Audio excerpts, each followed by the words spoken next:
everyone, and welcome back. If you're new, my name is Cassie Essery, and this is Learn with Us. Wait a second, let me back it up. Hello everyone, and welcome back. If you're new, my name is Cassie Essery, and this is Learn with Us. Now I'm gonna rewind it a little bit, or fast forward, I guess, because the video you're watching I actually filmed in August, but a lot has happened since then. And so if you notice that I've been gone and haven't posted anything for a while, I thought I'd just give you a very quick life update and what has been going on and why I haven't posted anything. So hopefully they're good enough reasons. They work for me. So anyways, so the first day of school, what was supposed to be the first day of school, we woke up to blood red skies. It was dark the whole day. It was actually very creepy. A fire broke out not too far away from the school. I live here, the school is here, and the fire was here.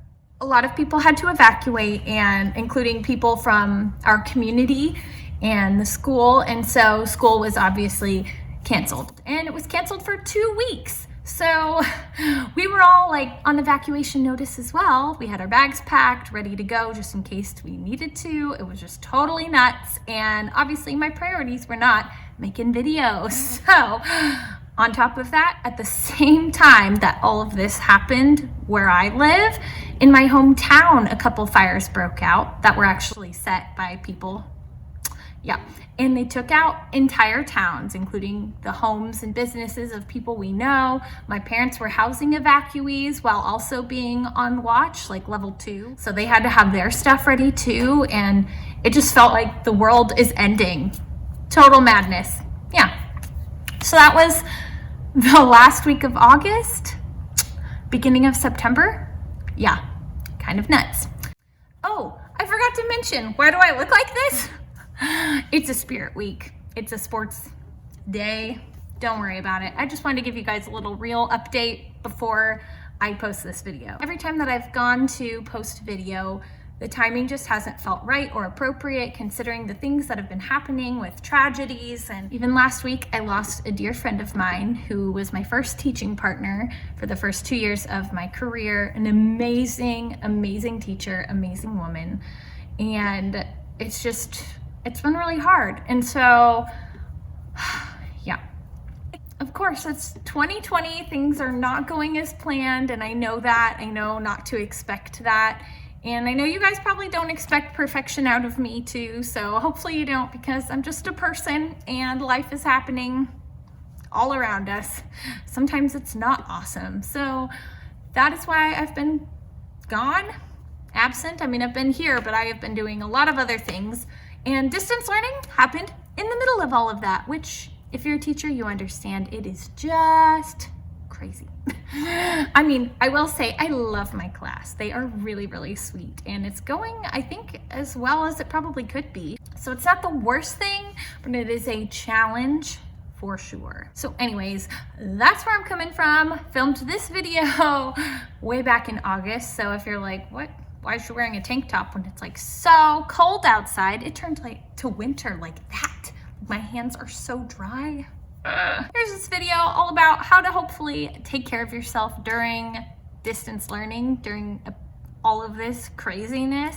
I don't know, maybe it'll help you, maybe it won't. I just like to help people, and lately I've just been trying to take care of myself and my family. And now I feel like I have the capacity to not only take care of my students, but to also help you guys. So here we go. I'm back for now, as best that I can be. So anyways, I hope you enjoyed this video, and I'll see you guys over there, or over there. Hello everyone, and welcome back to my office that I am no longer really using because we're teaching at school. That's right, I am back to work, and to be honest, it feels really good. I honestly didn't believe that we were going to be doing distance learning again, but here we are, and so gonna have to make the best of it. I mean, if you've been on an airplane, there's that whole thing about the oxygen mask.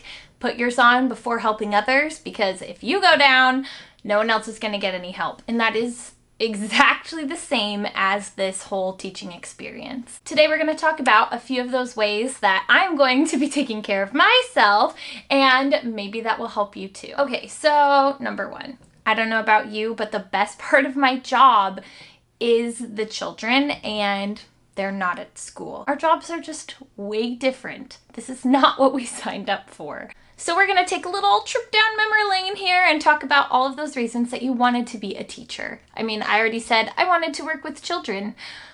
I guess we're kind of doing that. Something that's helping me stay positive during this is to write down a list of all of the reasons that I love teaching, and then circling the ones that still apply to distance learning. Because even though this is totally different and not what we expected or signed up for, there's still some similarities. And so when you see those positive things coming out, it will help you view this situation in a more positive light. Another list that I'm gonna make is a list of strengths.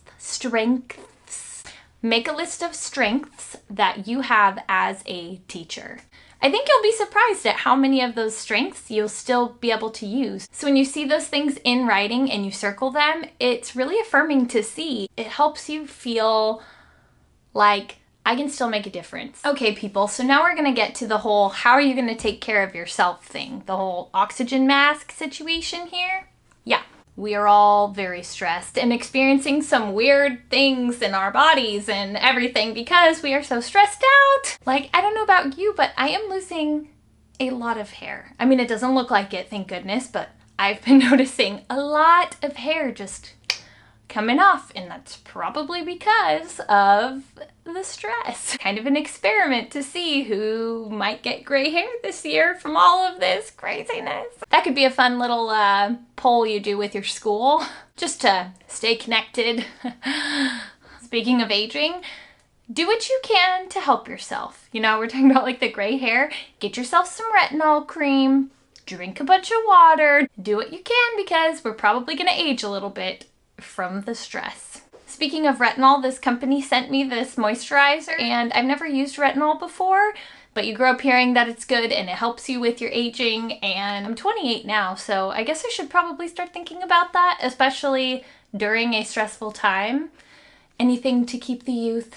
It's not like you have to get this kind, but get some sort of retinol cream, something that's going to help you with aging. Along with taking care of yourself, make sure that you're eating some vegetables. I know that seems a little ridiculous, like, duh, lady. But when I was student teaching, I ate pretty much just oatmeal. I had oatmeal for breakfast, I brought it for lunch because it was super easy to pack, and it's good, but it doesn't have all the nutrition that you need, and I was getting sick all the time. As soon as I started eating more vegetables, I stopped getting sick. It's like you need other things, not just to like stay fit, but you also need it to nourish your body and to keep you healthy. Something that I've done for the last couple of years for my lunches is I just get those to-go salads like in a bag with all of the stuff in it. I know, the plastic kills me. It's really hard and I feel bad about it, but I'm kind of in survival mode and I'm like, hey, getting some vegetables in me. So I'll get those packs. The ones from Costco can last me 3 to 4 lunches, or just the ones from the grocery store are usually 2 lunches. So I'll just split it in half for 2 days. And it's super easy, really cost efficient. Sometimes it's like $1.50 to $2 per lunch for the salad. And then you can bring some fruit or cheese stick or whatever you need for the rest of your lunch. But that's been a really easy way for me to get some nutrients in a different way. Anyways, this is just a friendly reminder and a suggestion to pack something like that. So the last part about taking care of yourself is to make sure that you have some time to clear your head. Everyone's situation right now is totally different, but make sure you have some time to clear your head. If that means going on a walk or a bike ride, or for us it's paddleboarding because we have a lake 10 minutes away. I know, it's fabulous. And I am living it up. If it's a walk or something, you can take your kids with you. Just make sure you're getting out of the house and you have some time to separate your brain from I'm working to now I'm off duty. Just make sure that you take at least 10 minutes to like separate your brain from working to home life or whatever. I know I made a whole video on this of how to decontaminate your life from school to home, and even just going on a quick little walk to get that out of like, okay, now I'm done with work. Now I can go do other things. really, really helps. Okay, so this last one for taking care of yourself is to make sure that you're setting some timers throughout the day to move your body. I know, seems obvious, but it's something that you need to do. If you have one of those little watches and they're always reminding you to move, especially during school, because I reach my step limit during school and it's still reminding me at like 5 o'clock to move, and I'm like, girlfriend, I already moved a lot today. But you know what I mean. If you don't have that, just set a couple alarms throughout the day, maybe even once every hour or once every 2 hours. You take a little 10-minute walk around the building of your school or around your neighborhood or something. Get your body moving. We know how important it is to have the kids moving, so why don't we do that for ourselves? Okay, so that's it. I know this video is kind of a mix-mash, a mashup. This video was kind of a mashup of a bunch of different ideas, but as educators, we adjust our instruction to fit what people need at the time. And while I've had a lot of other fun videos planned and started filming, I didn't think you really needed to know about those things right now because it's just not applicable. And I thought, I don't want to just share something or, put things out there that aren't going to benefit you in what you need right now. And I think honestly, we're all just trying to survive. And so I wanted to share a couple things with you that are helping me get through this, and hopefully they will help you get through it too. And I just want to say, you're awesome, and I know it's really hard, but you can do it, and what you're doing for your students is amazing. And I know it's really hard. Keep on going, but make sure that you're taking care of yourself, because if you're not, then you can't keep going. So anyways, that's it for today's video. Thank you so much for watching. I hope that this encouraged you, and I'll see you in my next one. Bye!